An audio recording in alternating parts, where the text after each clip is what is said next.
പലതവണ മൂകാംബിക ക്ഷേത്രത്തിൽ വന്നിട്ടുണ്ടെങ്കിലും ഇത്തവണയാണ് കുടജാദ്രിയിൽ പോകാൻ അവസരമുണ്ടായത്. ശ്രീമൂലസ്ഥാനം വരെയുള്ള ജീപ്പ് യാത്ര കഴിഞ്ഞ് 2 കിലോമീറ്റർ ദൂരം നടന്നു വേണം ശങ്കരാചാര്യർ തപസിരുന്ന സർവജ്ഞപീഠത്തിലെത്താൻ.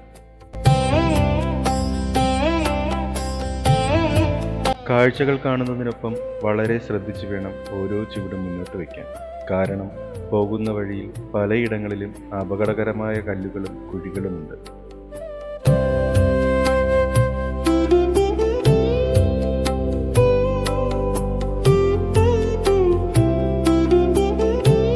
ഈ യാത്രയിൽ കുടിവെള്ളം കരുതേണ്ടത് അത്യാവശ്യമാണ്.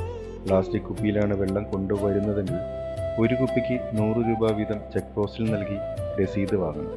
മടക്കയാത്രയിൽ ഈ തുക രസീതും കുപ്പിയിൽ കാണിക്കുമ്പോൾ മടക്കി വാങ്ങാൻ കഴിയും.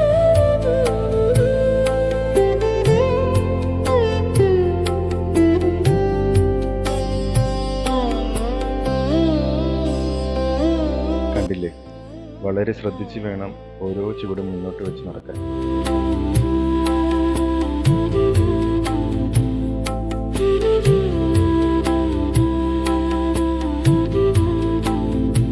ജീപ്പ് യാത്രയ്ക്ക് ഇപ്പോൾ 4560 രൂപയാണ് ചാർജ്.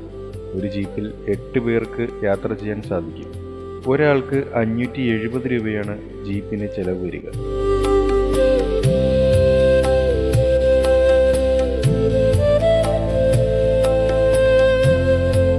അങ്ങനെ കാഴ്ചകളൊക്കെ കണ്ട് അകലെ നമ്മുടെ ലക്ഷ്യസ്ഥാനം കാണുമ്പോൾ മനസ്സിലുണ്ടാകുന്ന ഒരു സന്തോഷം അത് അനുഭവിച്ചു തന്നെ അറിയണം.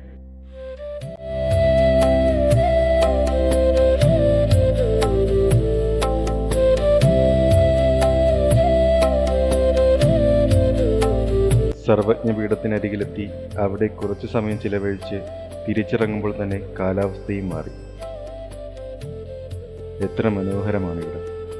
എന്തെന്നില്ലാത്ത സന്തോഷത്തോടെ തിരികെ അമ്മയുടെ നടയിലേക്ക്.